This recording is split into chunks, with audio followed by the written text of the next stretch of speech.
Parfait. L'enregistrement a commencé. Et Oui. bonjour Aude. Bonjour Elettra.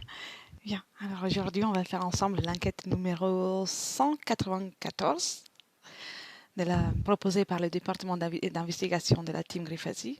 Et comme d'habitude, on aura une partie fixe dans laquelle je ne pourrai pas trop approfondir les questions et une partie libre dans laquelle je pourrai te poser des questions plus librement. Et c'est un sujet qui est traité par plusieurs binômes à la fois dans plusieurs pays. Et, et puis, rien, je pense que j'étudie. On peut partir quand tu veux. D'accord. Bien. Un tout petit décompte, juste Oui, oui, oui. pour te détendre. Oui, oui. Bien. Je t'en prie. Alors, installe-toi bien. Prends le temps d'inspirer. Inspirez calmement. Et je vais compter de 3 à 1. Comme ça, tu peux te détendre.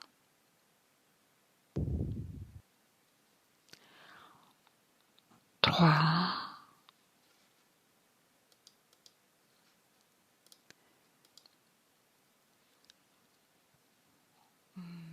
2,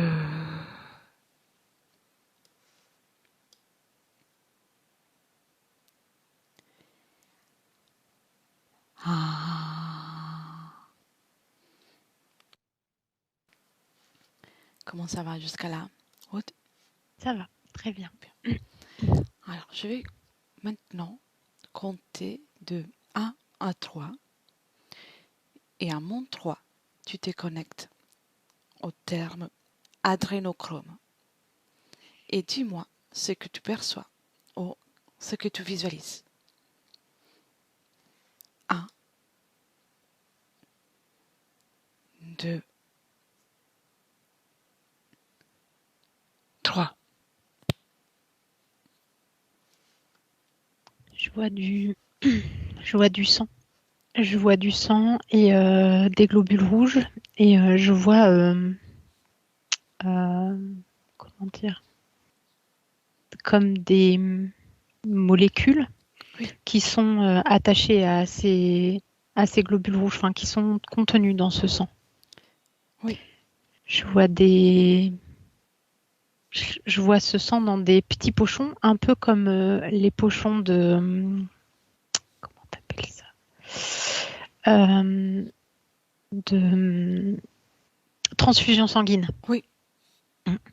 Et, euh, et ces pochons, ils sont rangés dans euh,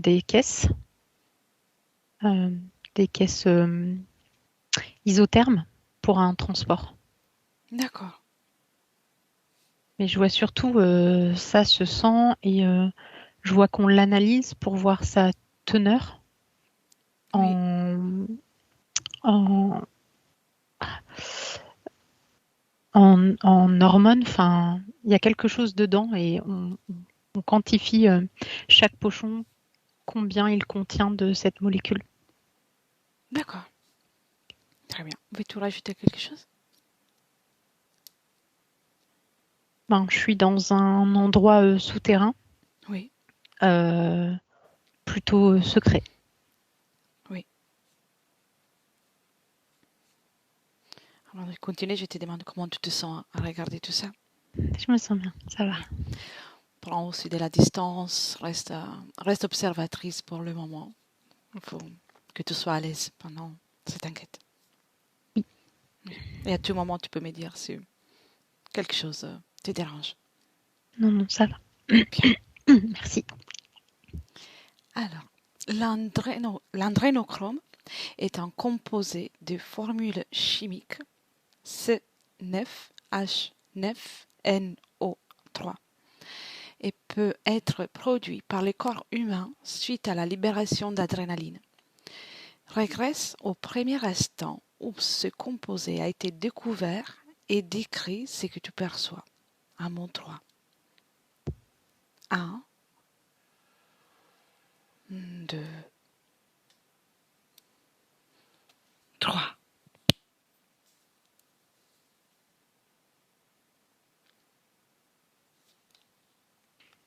Je suis dans un C'est un peu comme un cabinet médical Oui, et à la fois il y a un laboratoire et en oui, fait on étudie euh, la composition sanguine oui. après des tortures enfin on torture des gens et on prélève et on étudie leur sang. On recherche ça.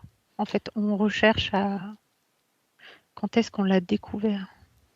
C'était ça la question. Pardon. Oui, il n'y a aucun mal, aucun souci.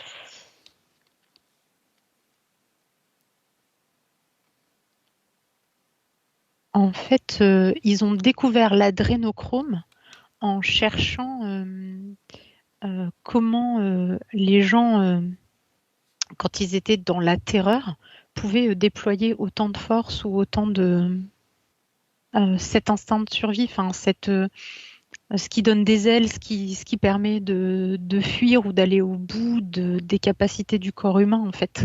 Même quand le corps peut plus, ils savaient qu'il y avait quelque chose qui leur donnait quand même comme un regain d'énergie et ils Oui, cherchaient à découvrir ça euh, en étudiant le sang des gens. oui, très Et bien, c'est là qu'ils ont découvert cette molécule. bien. Observe et décrit les caractéristiques physiques de la production de l'adrénochrome, même si tu as une partie, tu as déjà répondu.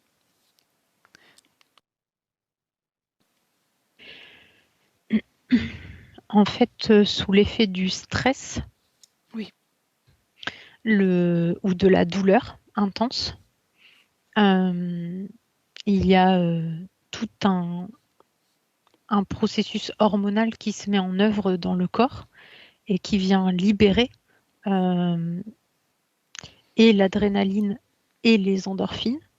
oui, Et en fait, c'est libéré dans le sang, en fait. d'accord. Ça répond à la question. Très bien, c'est parfait.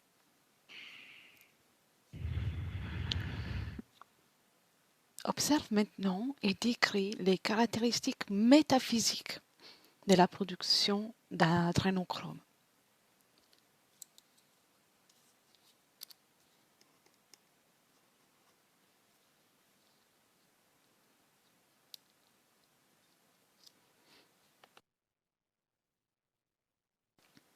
Quel est le point de vue invisible, énergétique? Bah, je vois ça, je vois de l'énergie, mais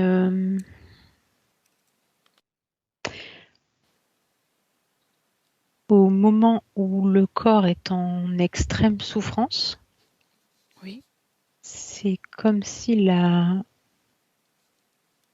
conscience venait en soutien du corps physique en libérant une énergie supplémentaire.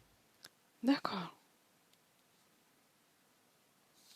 En fait, je vois tout le corps qui s'emplit d'une énergie. Ça part un peu du centre et ça vient se remplir tout le corps pour venir en soutien. d'accord, je vois. Vois-tu, aperçois-tu autre chose à ce sujet?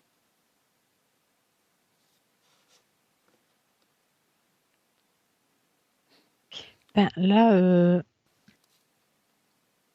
c'est assez sur. Je... Là, le corps, en fait, à force de souffrance, il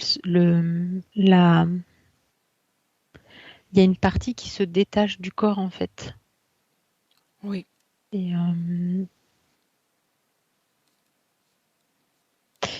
et c'est à ce moment-là que la conscience vient renvoyer une dose d'énergie supplémentaire pour permettre à la partie qui vient de se détacher de revenir, oui. de supporter pour pouvoir réintégrer. Et c'est là que que se déclenche cette production. Oui, oui, oui. D'accord, je vois. L'adrénochrome a-t-il été déjà utilisé? Oui, non ou partiellement? Ah oui, oui, oui. Par qui a-t-il été utilisé?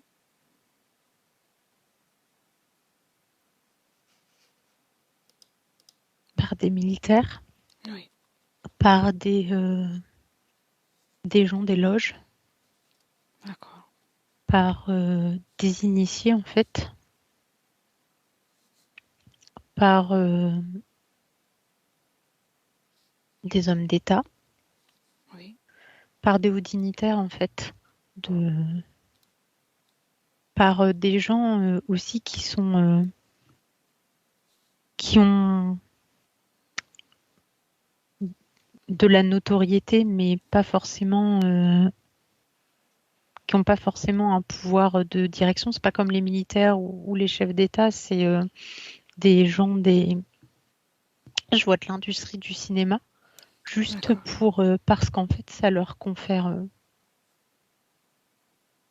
quelque chose qu'ils recherchent et parce qu'ils ont l'argent pour y avoir accès en fait Oui, et qui connaissent les personnes qui font le trafic. oui, bien sûr. Euh, Comment a-t-il été utilisé?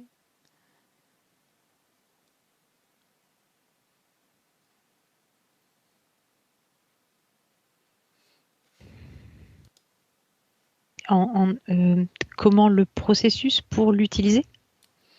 Euh, oui, aussi, c'est à ça. La question Oui, n'est pas spécifique, demande juste ça. d'accord. S'il n'y a pas de d'accord.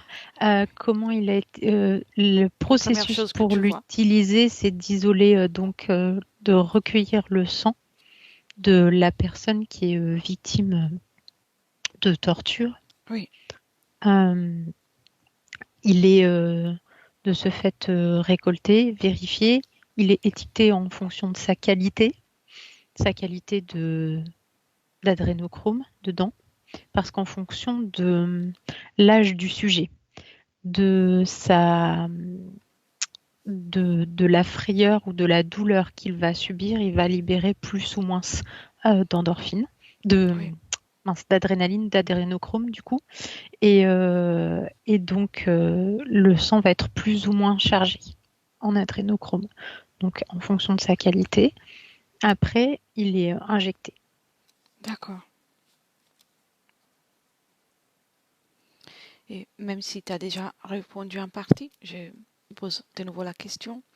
Dans quel but a-t-il été utilisé? Mais il peut être utilisé déjà dans un but de parce que ça procure une, une sensation quand tu le consommes, enfin quand tu l'utilises, ça te confère une sensation de toute puissance en fait, parce que ça vient, en fait, normalement, c'est fait pour être déchargé dans le corps pour lui permettre de libérer comme des surcapacités pour justement fuir ou résister à la douleur ou survivre en fait. Oui, Donc dans un corps qui n'en a pas la nécessité, ben en fait ça vient surcharger le corps et ça le fait. La personne elle plane, elle se sent toute puissante, elle pourrait tenir réveillée des heures et des heures. Ça crée une concentration plus accrue, une vision plus fine, tu sais, comme si ça éveillait tous les sens, en fait, comme si ça met la personne en instinct de survie. Or, elle n'a pas besoin de survivre à ce moment-là. oui, Donc, ça vient déployer tout un système en cascade, en fait, dans le corps. Donc, c'est utilisé et par des personnes pour planer, en fait, on va dire ça comme ça, pour l'amusement, pour ça va être utilisé aussi dans le cadre militaire pour accroître la concentration et les capacités de certains, de certains soldats, en fait, de certains spécialistes, oui, dans le cadre de certaines missions. Et c'est utilisé aussi parce que ça,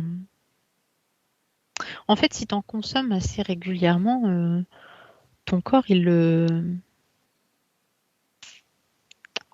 c'est comme s'il n'avait pas le même vieillissement, du coup, comme si il fonctionnait plus tout à fait pareil. En fait, c'est un surcorps, Oui, un corps surhumain, en fait. Par contre, si tu cesses d'en consommer, bah, ton corps, il reprend son fonctionnement normal, en fait. Même c'est oui, pire parce que ça vient abîmer des choses, mais je vois. Bien.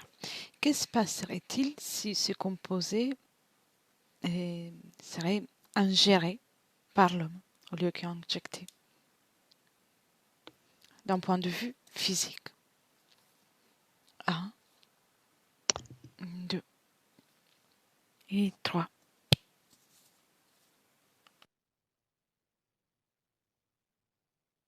ben, ils ont trouvé une solution pour que ce soit ingéré et que ce soit efficace quand même, mais c'est beaucoup moins efficace qu'en injection. D'accord, Ils ont trouvé aussi comment le sans l'injecter, tu sais, comme mettre des gouttes directement dans les yeux. En fait, si tu mets directement sur la d'accord, muqueuse, c'est pareil, ça a en tout cas, ils travaillent sur le fait de l'extraire du sang pour pas que ce soit que injectable. d'accord. Il y a un travail sur ce sujet-là? Oui, oui, oui. D'accord, Donc ils ont trouvé par exemple pour la muqueuse, mais ils aimeraient bien trouver pour juste par exemple une petite gélule, mais c'est efficace, c'est beaucoup moins efficace que si ça passe directement par la muqueuse ou si ça passe directement dans le sang. oui, très bien. Maintenant, Aude, Oui. observe et décris les implications métaphysiques de l'utilisation de l'adrénochrome.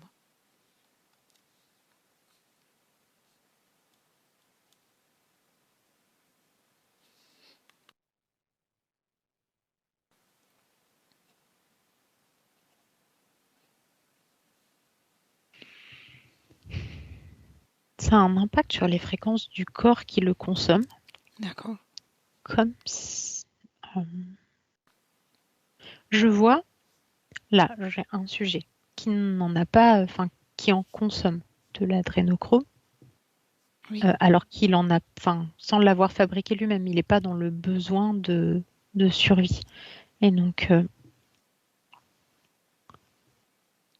il y a comme un espèce de vortex qui s'ouvre en lui et qui permet, comme un portail, qui permettrait à une entité de pouvoir, une entité extérieure, de pouvoir posséder le corps plus facilement pour le contrôler sur un temps, le temps que l'adrénochrome soit éliminé de l'organisme. d'accord, d'accord. Parce que ça vient avoir un impact sur l'énergie du corps humain qui est pas forcément bien accueillant pour des entités extérieures de Oui, base. Et donc, grâce à cet adrénochrome, c'est beaucoup plus facile pour eux. oui, je vois. Bien. Je, je viens de terminer les questions de la partie fixe, donc je vais pouvoir te poser les questions plus Oui, facilement. Et je te demande encore comment tu te sens. ça va. Ça va? Prends de la Oui, distance. Reste détaché des émotions aussi. Et tu peux rester aussi en observation de la même personne, de la même partie subliminale que tu as observée. Tu me celle disais, qui a consommé de l'adrénochrome ou celle qui a fabriqué l'adrénochrome? ah, celle qui l'a consommée d'abord. D'accord. Et une fois que c'est terminé, le fait, Oui. observe d'un point de vue toujours métaphysique les énergies. Est-ce qu'il reste des traces, des marques ou y a-t-il des séquelles concernant cette consommation? Énergétiquement, oui, il y a des séquelles. Sur le plan métaphysique, il y a des séquelles. En fait, derrière le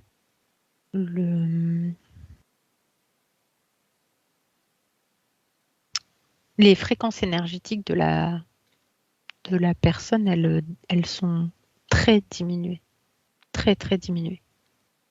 En D'accord. plus, la personne en question, elle s'est fait drainer par l'entité qui l'a possédée pendant ce temps-là.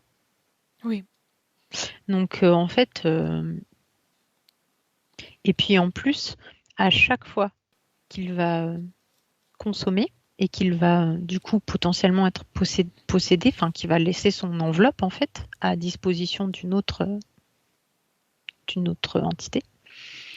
À chaque fois, ça vient, comment dire, consolider sa soumission à cette entité Oui. et baisser sa volonté d'être différent en fait. Oui. Je vois.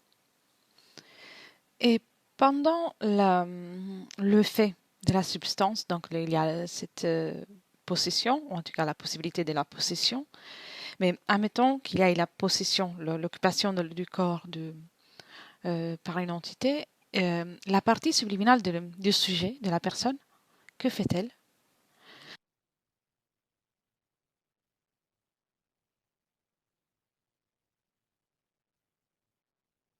Bah là, en l'occurrence, la partie subliminale, elle, elle jubile de cette toute-puissance, en fait.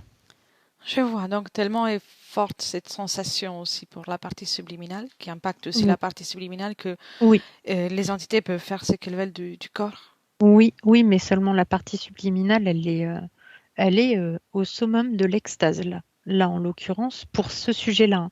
Oui, Parce que c'était aussi son intention. d'accord. Donc c'est volontaire. Oui. Bien. En tout cas, il apprécie, la partie subliminale apprécie cette potentialité, cette possibilité de se sentir. Enfin, c'est vraiment un sentiment de plus que toute puissance, en fait. Ce qui m'intéresse, c'est de pouvoir percevoir cette sensation de puissance à travers le corps physique, ou Oui, de se sentir plus puissante aussi d'un point de les deux. vue. Les deux? Les deux, oui. D'accord. N'est pas-t-elle à mesure de créer sa puissance, sa propre puissance, augmenter, moduler ses fréquences?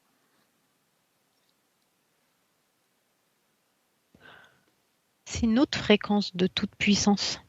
Oui, C'est pas, ça donne pas la même fréquence que quand tu es puissant et aligné avec toi-même.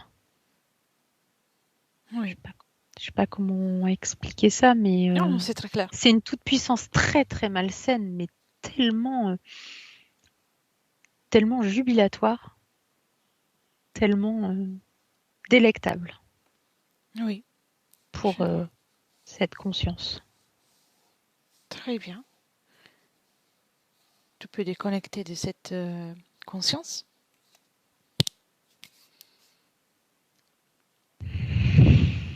Bien. Et à tout à l'heure, tu voyais aussi une partie subliminale, la partie subliminale de celui qui l'avait préparé.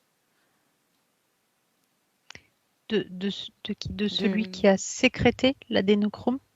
euh, Ou- oui, celui quand elle a rencontré la conscience avec laquelle on était tout à l'heure, tu voyais aussi celui qui allait lui l'injeter ou qui l'avait préparé. Ah oui, alors oui, Oui, bien. Peux-tu observer de nouveau? oui. Bien. S'agit-il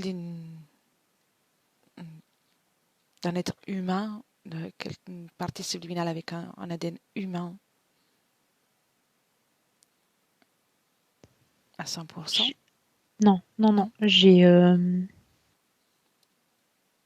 J'ai des croisements. J'ai Oui, 50% de reptiliens,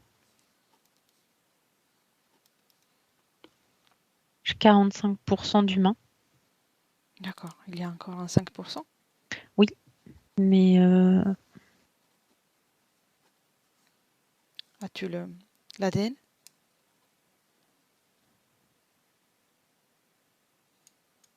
joue à 5% de l'Irien, mais je sais pas ce que c'est. D'accord. Ah, bien. Comment il a pu préparer l'adrénochrome et il s'est occupé lui-même de créer de la torture chez quelqu'un ou... Oui, oui, oui, oui. Oui, Oui. d'accord. Enfin, oui, oui, oui. Et pour faire ça, comment on choisit les sujets qui vont être soumis à la torture? En fait, excuse-moi, mais je suis à deux endroits en même temps. D'accord, Parce dis-moi. que je me suis un peu perdue quand tu m'as demandé. En fait, je suis revenue au tout début quand ils ont découvert l'adrénochrome. Et je suis donc là. Et c'est lui qui avait l'ADN que tu m'as demandé. Et en même temps, du coup, je suis aussi dans un autre endroit. Donc ça, c'est au début quand ils l'ont trouvé. Et ça, je suis dans le fameux cabinet médical un peu laboratoire. De En tout fait, à je l'heure. pense que je suis dans un camp de concentration, en fait. Oui, Et donc, c'était des prisonniers. Donc là, voilà, c'est quand ils ont trouvé. Après, je suis du coup je suis revenue euh, à plus maintenant. oui. Oh, bien. Alors, Et là, on choisit les sujets parce qu'ils ont compris comment ça fonctionne. Donc là, ils sélectionnent les sujets différemment qu'au tout début. je vois où tu es. Alors, pour le moment, reste avec celui qui choisit les sujets. Après, on va voir aussi les restes. Celui qui choisit les Oui, sujets en fonction de ce qu'il veut lui. oui, C'est ça? exactement. D'accord. Bien. D'accord. Bah majoritairement, c'est des enfants. D'accord. Bien. Cette personne collabore à une équipe de collaboration pour faire tout ça ou il fait ça toute seule? Non, non, non, je peux pas appeler ça une équipe de collaboration parce qu'en fait, c'est plutôt un genre de groupe de famille. Oui, Tu vois, c'est je vois. plutôt lui il se considère comme appartenant à et pas comme faisant partie d'une équipe, mais comme appartenant à une espèce de caste en fait de personnes qui détiennent un savoir et Oui, c'est pas quelqu'un uniquement qui le fait pour travailler, il en fait aussi usage ou pas? oui de temps en Oui, temps, mais c'est pas. Mais il le fait parce que il considère pas ça comme un travail, il considère ça comme son devoir au sein du groupe qu'il occupe pour, euh, pour permettre à ce qu'il croit être l'élite de continuer à prospérer. oui, d'accord. Voilà. Il te voit, il te perçoit? Je crois qu'il m'a pas vu encore. Mhm. Bien. Et adresse-toi à lui. Je lui dis quoi? Mm, Juste pose-lui une question.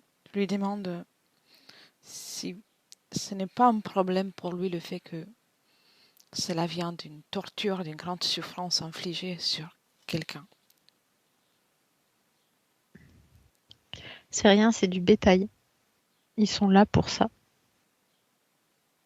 Donc, ils sont vraiment supérieurs à tous les niveaux.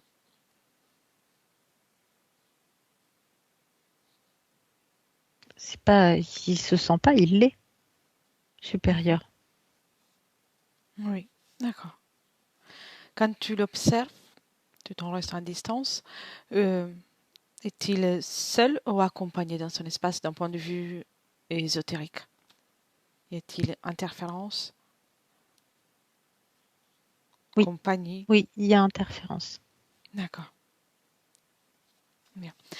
Tu peux te connecter de cette personne? Bien. Et maintenant, va dans le cabinet médical, dans les laboratoires dans lesquels ils ont fait les premières études quand ils ont découvert la substance. Tu me dis quand tu y es. Je suis. Bien. Et quelle est la période?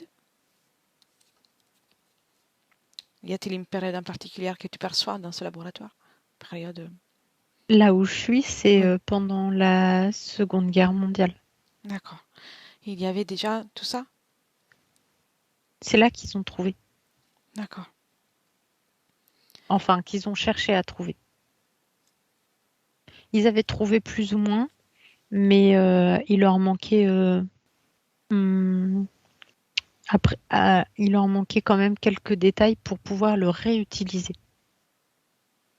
Oui. Et donc là, ils ont pu faire tout le test pour Ah bah là, l'analyser.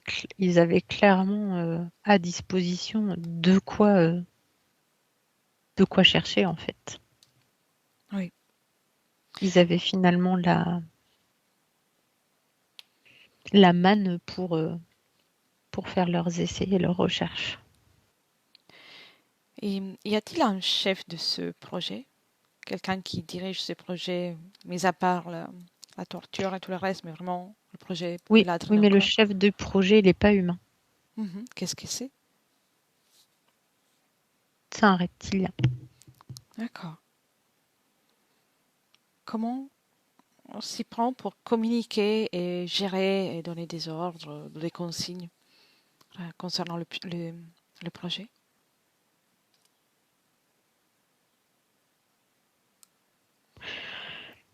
A-t-il le moyen de communiquer ou... Oui, oui, en fait, ils peuvent venir directement.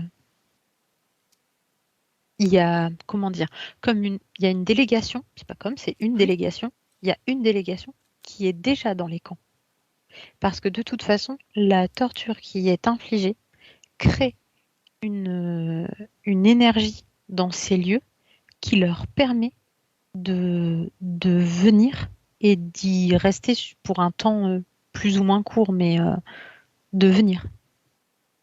oui, oui, je Il vois. y a comme des portails, il y a comme des vortex, et de toute façon, toute la souffrance et donc de ce fait les très basses fréquences viennent nourrir ce portail, nourrir cette espèce de vortex qui permet à ces délégations et même à ce chef, mais de manière très courte, il peut venir, mais il y a des, comment dire, comme il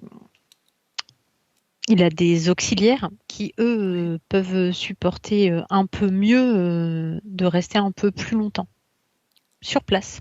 oui. Et donc, ils alimentent aussi l'énergie pour le projet à travers tout ce qui est généré dans le camp. Oui. D'accord. Bien.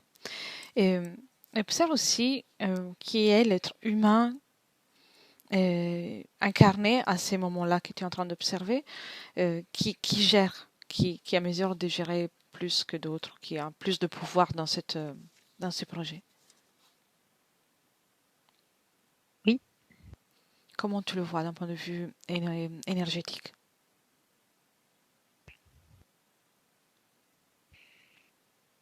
c'est très sombre comme énergie. Je le vois, je vois des tourbillons d'énergie à l'intérieur de lui, mais vraiment noir, rouge très foncé. Il est dans des énergies de très basse fréquence. Il est dans de la haine. Oui. Est-il conscient qu'il y a quelque chose dans le monde invisible qui gère tout ça? Est-il Oui, ouais. oui, oui, il en est conscient. Et en même temps, c'est parfait pour lui, ça lui convient. Oui, Parce que de toute façon, c'est eux qui dirigent et ils préfèrent faire partie de leur camp à eux. Et puis, il exècre de toute façon tellement la sous-race humaine que ça lui va très bien d'être, de collaborer avec eux et d'être à ce poste-là et de faire tout ça, c'est OK. oui. D'accord. Bien. Déconnecte de cette image. Déconnecte. Dis-moi comment tu te sens. Ça va. Ça va. Bien. Maintenant, observe d'un point de vue général si l'utilisation de cette substance, de l'adrénochrome, était déjà présente sur Terre, même si elle n'avait pas ce nom, si elle n'avait pas euh, peut-être eu des recherches. Y a-t-il déjà l'usage de ça à une certaine période En quelque sorte, oui. Alors oui. Oui. D'accord. Alors, attends, j'ai plein de périodes en même temps. Choisissons une, la Un truc. première qui te vient. Ok. Après, on en cherche d'autres. En fait, j'ai une période sur Terre, tu parlais, hein, c'est Oui, ça? sur Terre, sur Terre. J'ai une période sur Terre où c'est utilisé par, mais alors c'est une période d'une ère que moi je ne connais pas, euh, où il y a des êtres qui sont pas humains et qui vivent là sur Terre et qui cohabitent avec des êtres humains D'accord. qui sont leurs esclaves en fait. Et, euh, et eux, ils utilisent ça. Comment il s'y prend? Ben, en fait, ils savent qu'en mangeant des êtres humains, ben, qui ont subi du stress, subi tout ça, bah, en fait, ils peuvent ça ça leur apporte de l'énergie un peu plus chargée, de la D'accord. surénergie. Oui. Eux, ils le savent. Après, non, je reste là. Oui, oui, dis-moi, dis-moi. Vas-y, vas-y. Non, ben, j'attends de savoir si je reste là ou parce Tu qu'en peux. fait, j'ai vu sur d'autres périodes de l'histoire plus connues pour moi, enfin, en tout cas, où il y a quasi que des êtres humains, en tout cas de manière connue sur la planète, où Oui. dans le cannibalisme, en fait, le fait de, de manger des êtres humains, pareil, qui ont subi éventuellement une très grande peur avant le sacrifice ou qui ont souffert, et en fait, ils consommaient sans finalement trop le savoir. Mais ils savaient qu'en consommant ça, ils se sentaient plus puissants, ils avaient plus de puissance, sans savoir ce qui se jouait au niveau des principes chimiques du corps humain, mais ils consommaient finalement de l'adrénochrome. Oui. Pouvons dire donc que cette pratique a été toujours présente sur Terre pour la race humaine, que la Oui, race humaine s'est trouvée toujours confrontée à ça. oui. D'accord. C'est uniquement à travers le cannibalisme ou aussi à travers d'autres pratiques.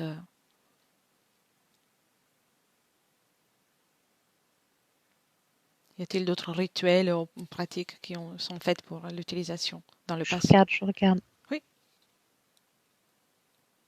T'as le cannibalisme et t'as aussi comment? Ils essanquaient des gens, ils récupéraient le sang, ils le buvaient. En plus, comme ça passe par la muqueuse de la bouche, il y a une absorption un peu, enfin, une meilleure absorption. oui. Euh, Reste observatrice sans trop t'approcher, que ça t'aura pas toutes les sensations. Oui. Bien. Et observe d'un point de vue énergétique, qu'est-ce qui se passe le moment dans lequel c'est ingéré. Les effets sont les mêmes qu'on voit aujourd'hui. Ou y a-t-il des différences par rapport au présent? Les effets sont quasiment les mêmes, sauf que aujourd'hui, comme ils savent exactement comment ça fonctionne, eh ben, ils arrivent à surcharger encore plus Oui, le, le sang d'adrénochrome en d'accord. utilisant les bébés, en utilisant de la torture, en utilisant des très jeunes enfants. Tu as aussi, je peux tout dire, même si c'est Oui, affreux, oui, oui. oui, oui, oui, dis-moi, En dis-moi. fait, quand tu utilises la sodomie chez un très jeune garçon, ça vient euh, euh, déclencher une douleur, vraiment, ça vient stimuler une zone de douleur très particulière et ça surcharge le sang en adrénochrome. D'accord, je vois. Donc ça, ils le savaient pas avant. Enfin, si les êtres non humains, oui. Avant, dans l'ère que je connais pas. Mais par contre, ceux qui faisaient les rituels, le cannibalisme ou buvaient du sang, en fait, finalement, ça leur avait été légué par des par voie orale ou par tablette par les anciens occupants de la Terre, en fait. Et mais sans savoir vraiment comment ça fonctionnait vraiment. Donc, ils continuent à pratiquer les rituels pour se sentir plus fort, pour ouvrir des portails, pour tout ça. Mais sauf que maintenant, on sait exactement comment ça fonctionne dans le processus chimique. Et donc, de ce fait, c'est encore plus pointu, c'est sélectionné, c'est... Oui, je vois. Bien, déconnecte pour le moment de cette image. Déconnecte. Bien, on respire. Et retourne au moment dans lequel il y a les êtres qui cohabitent avec les êtres humains. C'est dans l'époque qu'on connaît pas, qu'on ne connaît Oui, pas. oui. Bien. Quelle est cette espèce? Au moins, à quoi ressemble-t-elle? C'est des très grands reptiles qui sont un peu humanoïdes. Enfin, c'est des reptiles qui se Oui, tiennent debout, en fait. oui, je vois. Ils On- ressemblent à des hommes de le double de la taille d'un homme, voire même encore plus grand. oui, Mais ils ont, tu sais, une musculature un peu comme des hommes, en fait. Mais par contre, c'est des reptiles. oui. C'est eux qui ont le pouvoir sur Terre ou se partager? Parce que si on peut parler du partage. Non, mais ils partagent rien. Mhm. Ah oui. Donc, comment sont-ils considérés à cette époque que tu es en train Comme des dieux. d'observer? Comme des Comme dieux? des dieux. D'accord. En réalité, ils ont volé la terre, hein. Enfin, ils se la sont appropriée. Mais par contre, ils sont vus par, il y a des êtres humains. Enfin, de ce fait, comparé à eux, ils paraissent petits, mais ils sont de taille normale. Enfin, normale pour un être humain. Oui. Et eux, c'est leurs esclaves, mais de toute façon, ils leur sont entièrement dévoués. C'est des dieux. Et les moments dans lesquels il y a la prise de quelqu'un pour un de ces rituels, ou dans le moment dans lequel il vient chercher leur nourriture humaine, quelle est Oui. la réaction des êtres humains vis-à-vis de cette pratique? Alors, soit ils le font lors de rapts de village, en fait. Oui, Donc, c'est de toute façon, c'est d'autres humains qui les livrent, oui, tu vois. En fait, donc soit il y a des rapts de village faits par des humains qui vont livrer leurs captifs aux dieux, aux reptiliens, soit c'est sur des périodes de sacrifice et c'est comme ça. Et il y a des gens qui sont choisis par, par comme des chefs en fait pour les livrer aux reptiliens. Alors en fait, qu'est-ce que ça fait? Bah, ceux qui les prennent, eux, il n'y a pas de problème, ça leur fait strictement rien, c'est comme ça, c'est normal. De toute façon, il faut honorer les dieux pour qu'ils continuent à assurer la prospérité. Et puis, de toute façon, c'est un dû. Par contre, pour les gens des villages qui se font prendre leurs proches, bah, ça leur apporte du chagrin. oui. Donc, il y a une sorte de participation jusqu'à qu'elles ne sont pas touchées directement. Oui, c'est ça. Je vois. Mais après, même quand ça les touche directement, sur le moment, ça les affecte. Mais au final, ils se font comme une raison. Même si ça les affecte, ils se font une raison. C'est comme ça. De toute façon, il faut.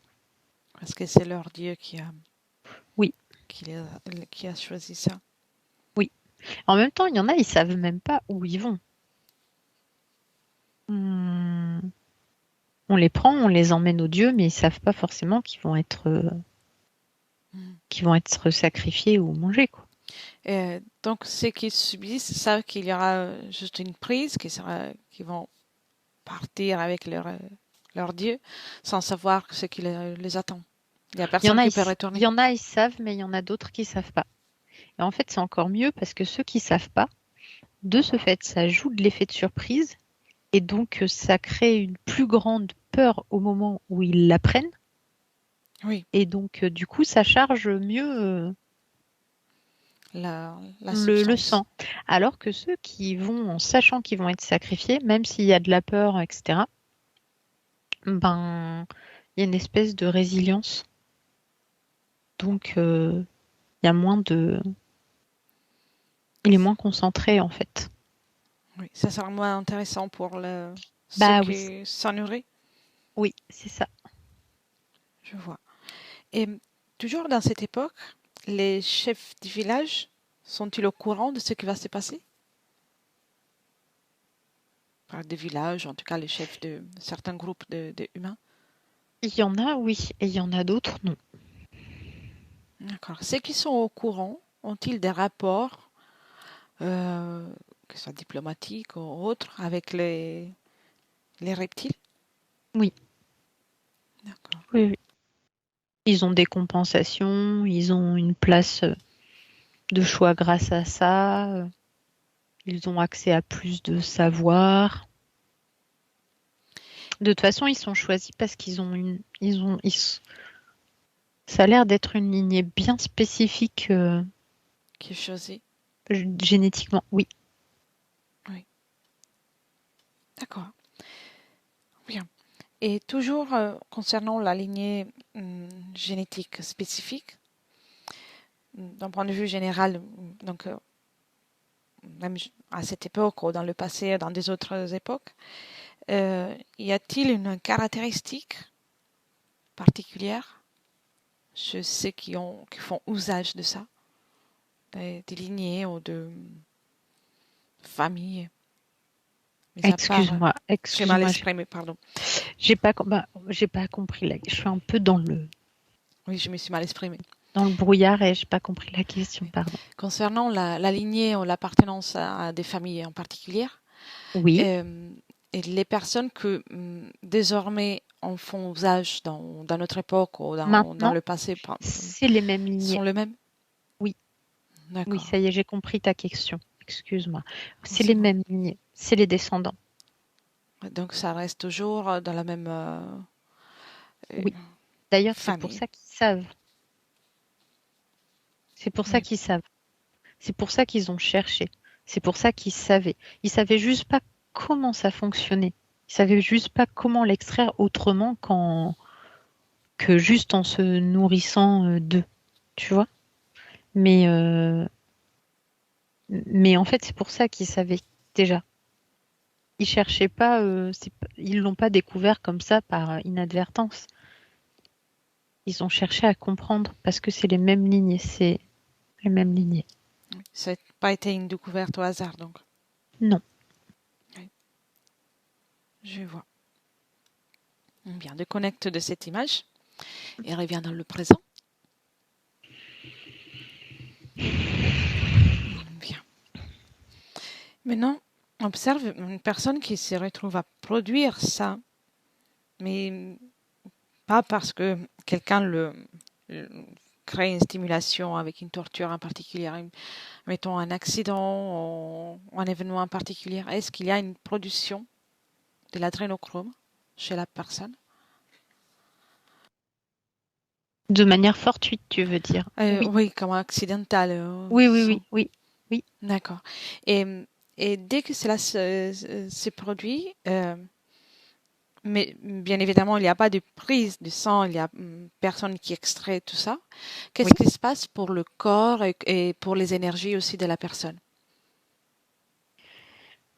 Bah justement, comme en fait la personne, enfin, ça, c'est forcément un traumatisme physique et énergétique qui a généré cette production Oui, spontanée d'adrénochrome. C'est une réponse du corps et de l'énergie de la personne à un danger. Donc là, en l'occurrence, c'est suite à un très grave accident. oui, Et en fait, ben, de ce fait, cet adrénochrome, il est libéré. Il permet tout un tas de réponses en cascade dans l'organisme, justement pour l'aider à survivre, pour l'aider à, à maintenir les fonctions vitales, à ce que justement il s'éteigne pas et c'est comme si ça venait en plus booster la réponse cicatricielle. Bah, en fait, toutes les réponses dont le corps d'accord. a besoin pour être soutenu et pour survivre, en fait, survivre, se réparer, etc. Et puis, bah, à un moment donné, c'est libéré de manière assez importante. Et puis, petit à petit, ça va se dissiper. Il y Et a-t-il... donc, Oui, ça n'a pas de conséquences. Ça n'a de conséquences que celle justement, ce pourquoi c'est sécrété cette oui. molécule chimique en fait. Le soutien du corps et la permanence de son corps et du corps et des fonctions.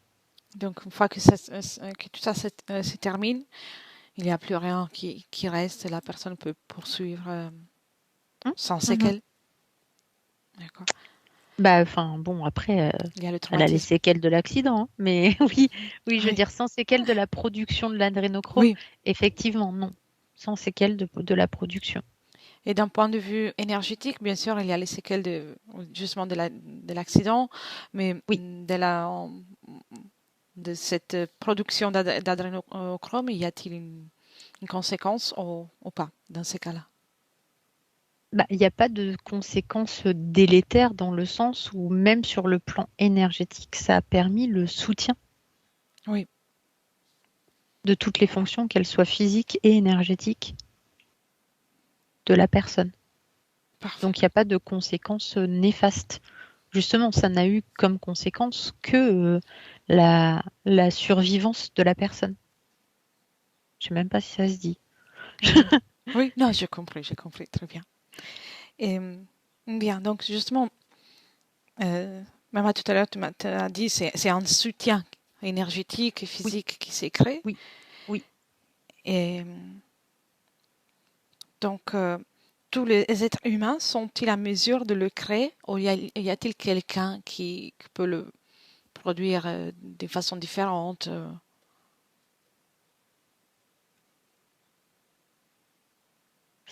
Tu peux le produire aussi sur le plan purement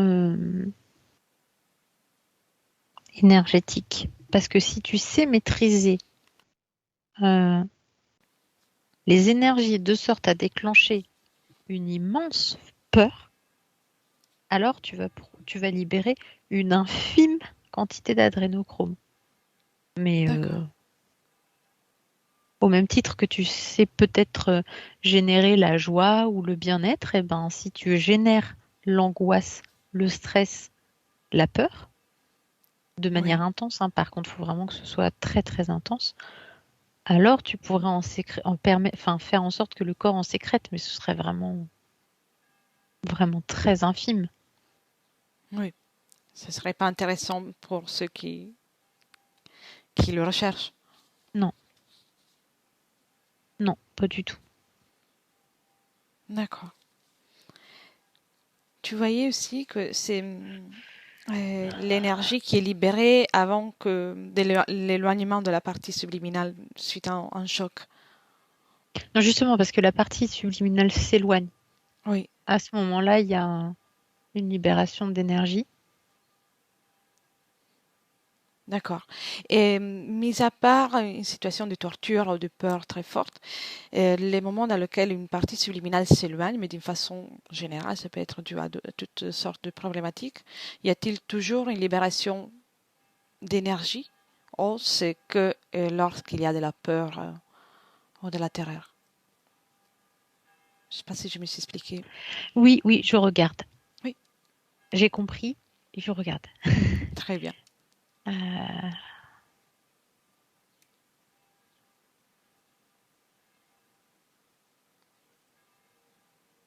Là, j'ai deux cas. Donc, le cas où il y a de la douleur, de la peur, de la souffrance et donc la partie subliminale, à un moment donné, s'échappe. Oui, Mais de ce fait, la libération, elle était plus ou moins programmée oui, parce que justement, comment dire, ça tombait sous le sens qu'à un moment donné, ça allait être trop insupportable en fait. Par oui. contre, j'ai le cas d'une partie subliminale qui se détache de manière soudaine et là, il n'y a pas de réaction Je comprends. particulière, pas de, Je vois. Très bien. pas de réponse à ça. Parfait. Tu peux déconnecter de toutes ces images. Alors, pour le moment, j'ai plus d'autres questions, sauf s'il y a quelque chose que tu observes, que tu veux me partager. J'écoute volontiers. Autrement, rien. Non, Non. je pense que je t'ai tout dit. Très bien. Parfait, Aude. Alors, commence par déconnecter de tout et de tous. Complètement. Tu reviens en 2023, ici, avec moi, dans le présent, complètement déconnecté. Dans ton corps, tes énergies. Et tu commences par créer en toi la plus belle fréquence. Une fréquence déjà de paix, de sérénité, de régénération. Crée la joie, le bonheur, le bien-être. Amplifie cette sensation magnifique et diffuse-la dans tout ton être et dans tout ton corps. Crée la plénitude. Bien. Et à chaque battement de cœur, tu te sens de mieux en mieux. Tu peux maintenant apporter du mouvement. Tu es de plus en plus présente à toi, pétillante, remplie de force et de joie de vivre, et prête pour poursuivre cette soirée. Et quand tu veux, tu peux ouvrir les yeux.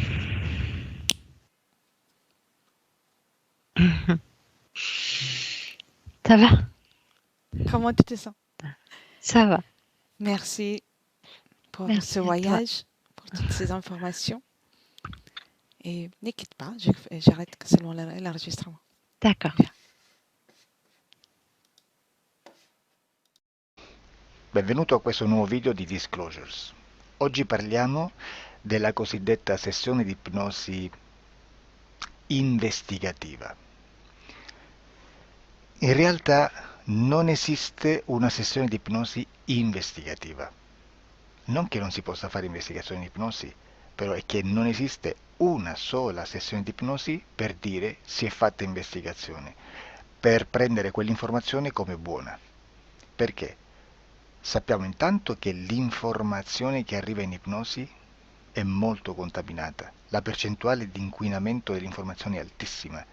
Pensate a questa informazione che viaggia per tantissime dimensioni, attraversa densità, passa per coscienze che volontariamente o involontariamente possono distorcerla e poi arriva infine alla persona che sta in ipnosi, che ha una coscienza, ha una mente, ha un'esperienza e interpreta questa informazione secondo la sua struttura mentale, secondo le sue credenze, che per quanto si possa essere più o meno liberi mentalmente, liberi pensatori, sempre c'è una parte subliminale che interpreta in base all'educazione ricevuta, alla cultura e perché no, anche tutte le esperienze di esistenze passate che ancora lasciano un segno in noi.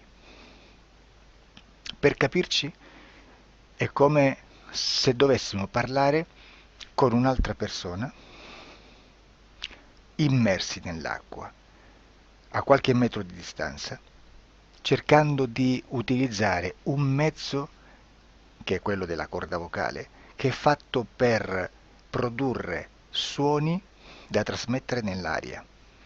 Noi stiamo utilizzando questo strumento per far passare un'onda sonora nell'acqua o in un liquido. Chiaramente il suono viene completamente distorto, sempre ammesso che sia per il nostro corpo facile e non difficoltoso poterlo fare senza avere dei problemi come ingurgitare acqua o eccetera. Ma non solo. Supponiamo che per questo tipo di comunicazione utilizziamo anche due lingue diverse, per esempio un italiano e un russo o un giapponese. Per quanto possiamo anche interpretare il labiale, non possiamo capire quello che ci sta dicendo, perché la lingua è diversa. La lingua, diciamo, da dove parte l'informazione a dove arriva è completamente diversa, il codice, il linguaggio è diverso, ma possiamo anche cercare di capirci attraverso i gesti, attraverso le espressioni facciali. Per quanto sia ipoteticamente facile poterlo fare sott'acqua, però non dobbiamo dimenticare che l'acqua non è l'aria e può distorcere l'immagine, ma non solo. Dobbiamo anche pensare che l'altra persona, che parla un'altra lingua, che viene da un'altra cultura, potrebbe interpretare i segnali che noi interpretiamo come X in Y. Per noi un sì è abbassare la testa dall'alto verso il basso, per esempio, sì, e il no da sinistra verso destra, no. In alcuni paesi orientali, come le Filippine credo o qualcun altro, utilizzano esattamente gli stessi segni, ma al contrario. No, sì. Immaginate due persone di queste due culture che stanno cercando di comunicare in maniera così difficoltosa e alla fine non gli rimane altro che interpretare il linguaggio corporale. Sì, che per l'altro invece no. Cosa voglio dire con questo esempio estremo? Che l'informazione da dove parte a dove arriva viene completamente deformata. Non sappiamo esattamente quale percentuale perché ogni situazione è a sé stante, però la percentuale di inquinamento, di distorsione, di contaminazione di questa informazione è assolutamente alto. Quindi fare una sessione investigativa, mettere una persona in ipnosi e chiedere di Tizio Caio Sempronio di una situazione o chiedere certi dati è assolutamente controproducente, è assolutamente inutile. Quindi vi chiederete cosa fate allora voi quando fate ipnosi, quando fate delle domande, quando cercate delle risposte e con queste informazioni che vi arrivano lavorate sulla situazione esoterica del cliente. Beh, non facciamo altro che recuperare questa informazione solamente per arrivare al problema del cliente e poi lavorarci. Quindi il valore dell'informazione non è quello di un'istruzione, quello di memorizzare dei dati e di prenderli per buoni, ma è un veicolo di movimento, di trasporto verso la causa del problema per poi lavorarci. Quindi lo scopo di questo tipo di informazione che si prende dalla singola sessione è completamente un altro. Come si fa quindi? Investigazione in ipnosi. Il lavoro non è semplice, il lavoro è lungo, difficoltoso, stancante. È necessario farlo anche in squadra perché bisogna moltiplicare il numero di sessioni da fare e una sola persona potrebbe farlo soltanto in un tempo estremamente largo. Noi abbiamo delle informazioni che prendiamo ormai per buone, ci lavoriamo, danno dei risultati e quindi per noi sono buone. E come abbiamo fatto ad avere queste informazioni? Per esempio, come facciamo a sapere che un extraterrestre chiamato il cosiddetto grigio è più o meno alto X, poi ci sono magari quelli anche un po' più alti, ma hanno un corpo strano, hanno una pelle grigio-verde, hanno degli occhi grandi, a mandorla, neri, senza una pupilla visibile, non hanno quasi bocca, né naso, né orecchie, hanno soltanto delle fessure, non hanno organi genitali, hanno degli arti molto più lunghi rispetto alla proporzione che potrebbe avere il corpo umano, e di solito hanno meno dita delle 5 del corpo umano, eccetera, eccetera, eccetera. O se prendiamo un altro tipo di essere che possiamo incontrare in ipnosi, come facciamo a dire che hanno delle somiglianze con i rettili, gli animali rettili terrestri, o gli invertebrati, gli insetti terrestri? Perché? Perché siamo sicuri di questa informazione e ci lavoriamo, e quando ci arriva la prendiamo già per buona, nonostante sia anch'essa contaminata. Perché queste informazioni sono arrivate da tantissime sessioni, fatte da tantissime persone, con tantissime altre persone sotto ipnosi, e che nel contesto di tutto il lavoro gli uni non sapevano degli altri. Questo dato può essere più o meno rilevante, sempre c'è contaminazione, e quindi possiamo prendere per buono anche un gruppo di lavoro dove l'uno possa sapere dell'altro. Ci potrebbe essere una contaminazione del contesto di quel gruppo di lavoro, ma si aggiunge semplicemente una piccola percentuale di questa contaminazione a già la grande che esiste. Non è così impossibile lavorarci. Da tutte queste sessioni, da questo grande numero di sessioni, migliaia, diciamo migliaia, noi prendiamo solamente quell'informazione che è uguale a tutte, che è in comune a tutte, o a quasi, perché magari qualcuna ci potrebbe essere niente in comune per una fortissima contaminazione, perché no? Ma dobbiamo prendere una stragrande maggioranza, proporzionalmente abnorme rispetto a quello che potrebbe essere un minimo di scartabile, e lì possiamo prendere per buona questa informazione. Quindi se noi su 10.000 persone diverse, con operatori anche diversi, in cui in ogni sessione vediamo un essere che più o meno ha le stesse caratteristiche del grigio o dell'insettoide, a forma di mantide religiosa, o il rettile a forma di lucertola, per esempio, di serpente o di quello che sia, o se vediamo il pianeta Marte più o meno di colore rosso, o se vediamo dei sotterranei eterici, non fisici, nel sottosuolo terrestre, soprattutto sotto le grandi città, dove c'è concentrato molto potere, molta energia di questo tipo, e chi più ne ha chi più ne metta. Se vediamo degli impianti che hanno certi tipi di funzioni, certi tipi di forme in certe parti del corpo, e questa informazione la ritroviamo tutta o quasi in tutte le sessioni fatte, eseguite, realizzate da tanti anni a questa parte, significa che quella è una informazione affidabile. E vi posso garantire che stiamo parlando di una percentuale bassissima. Su un 100% staremo, credo, forse più in basso di un 2-3%. Immaginate, tutto il resto è spazzatura, è informazione spazzatura.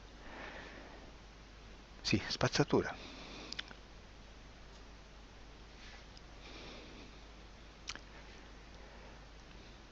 C'è anche un'altra cosa da dire. Supponiamo che un operatore faccia un'ipnosi e voglia andare a vedere cosa fa Tizio, cosa fa Caio, cosa fa Sempronio.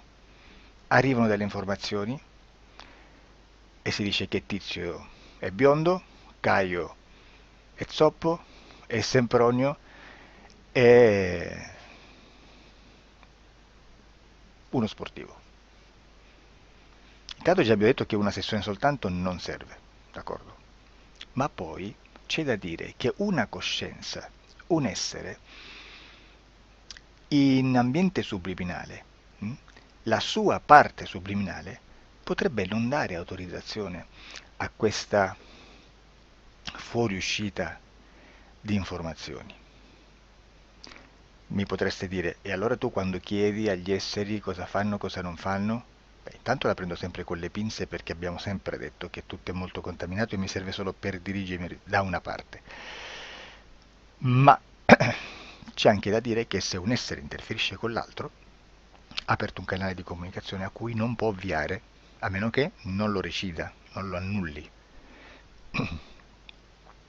Quindi quando io faccio la domanda a un essere, se lo faccio attraverso l'interferito, mi arriva l'informazione per un canale aperto che sottostà alla volontà dell'interferito.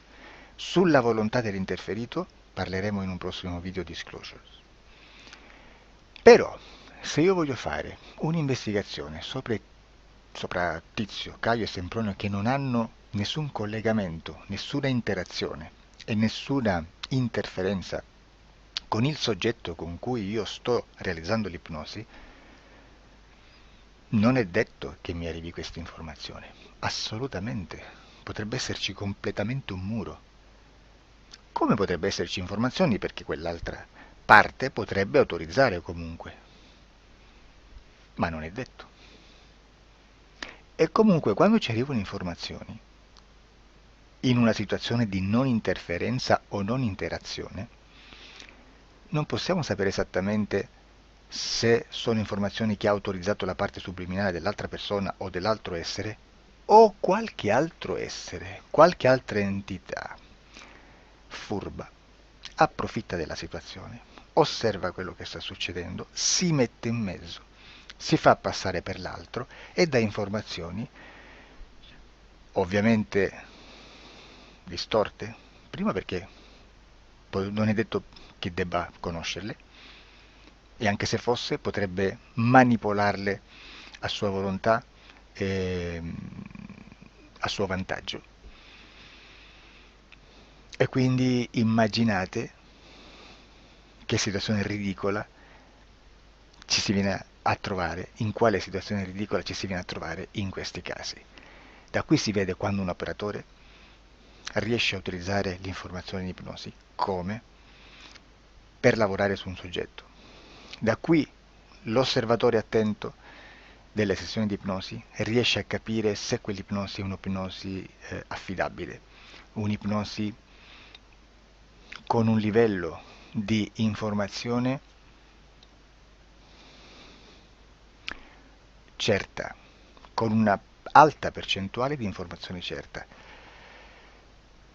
Non vi nascondo che in futuro potrei anche impostare un lavoro per decifrare che livello di certezza di informazione c'è in un'ipnosi, analizzandola e spiegando il perché, spiegando i meccanismi di analisi di un'informazione in ipnosi, che poi anche è molto istintivo. Che Supponiamo che dobbiamo cercare un'informazione su internet, per esempio un fatto di cronaca. Voi preferite mettervi su un sito ufficiale? A caso. L'ANSA in Italia, ADN Kronos, qualche telegiornale che per quanto possano manipolare l'informazione ad alti livelli, comunque possiamo dare affidabile la fonte dell'informazione che viene trasmessa. Non possono trasmettere una bufala sicuramente. Verrà sicuramente manipolata ad altri livelli. Ne parleremo in altri video, ma a livello base la fonte è certa. Sicuramente non andrete a cercare questa informazione sul primo sito, il primo blog che vi passa davanti e magari ha 4 followers. Perché? Perché non vi dà nessuna garanzia della certezza della fonte. Non c'è un controllo né nella struttura interna di questa agenzia di informazione e né dal grande pubblico che per la quantità di persone che attingono quell'informazione si può dedurre se l'informazione è certa o meno, perché è un'informazione che passa in un pubblico così vasto che se ci dovesse essere una distorsione con la realtà è molto probabile che venga fuori. Credo che abbia detto quasi tutto sulle sessioni investigative. Prima di chiudere aggiungo che proprio per questo stiamo conducendo dei cicli di investigazione in ipnosi regressiva che comprendono tante sessioni con persone diverse, con una buona o eccellente suscettibilità ipnotica sicuramente, per poter indagare su spazi ristretti su alcuni temi. Perché dico spazi ristretti? Perché se andiamo a prendere eventi grandi nel tempo, nello spazio, storici, parlare di qualcosa di molto generico implica una quantità di sessioni abnorme. Immaginate se dovessimo fare una sessione investigativa sui buchi neri, quanta informazione ci sarebbe e quante informazioni da filtrare. Sarebbe quasi impossibile farlo in questa maniera.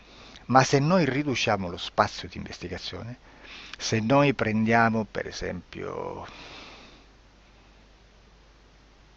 investighiamo sulla pedofilia nella Chiesa Cattolica, ecco, se già restringiamo il campo d'azione, è molto più facile che possiamo attingere informazioni affidabili, presuntamente affidabili, con un numero di sessioni sicuramente alte, ma ridotte rispetto ad altri tipi di sessioni molto più generiche, su temi molto più generici. Quindi per fare anche delle investigazioni su temi molto generici bisogna suddividerli in temi, in dettagli, per poi alla fine, quando tutta l'informazione è stata filtrata ed è stata dedotta l'informazione comune, si possono mettere insieme per cominciare a costruire il quadro, mettere insieme tutti i puzzles. Questo è il vero senso dell'informazione in ipnosi, quando si fa ipnosi investigativa. La sessione per risolvere una problematica, un problema, con una presunta origine esoterica di un cliente, di una persona, è un'altra cosa, sono altri metodi, altre tecniche e l'informazione si usa in un'altra maniera, ha un altro scopo. Grazie, ci vediamo al prossimo video. Disclosure.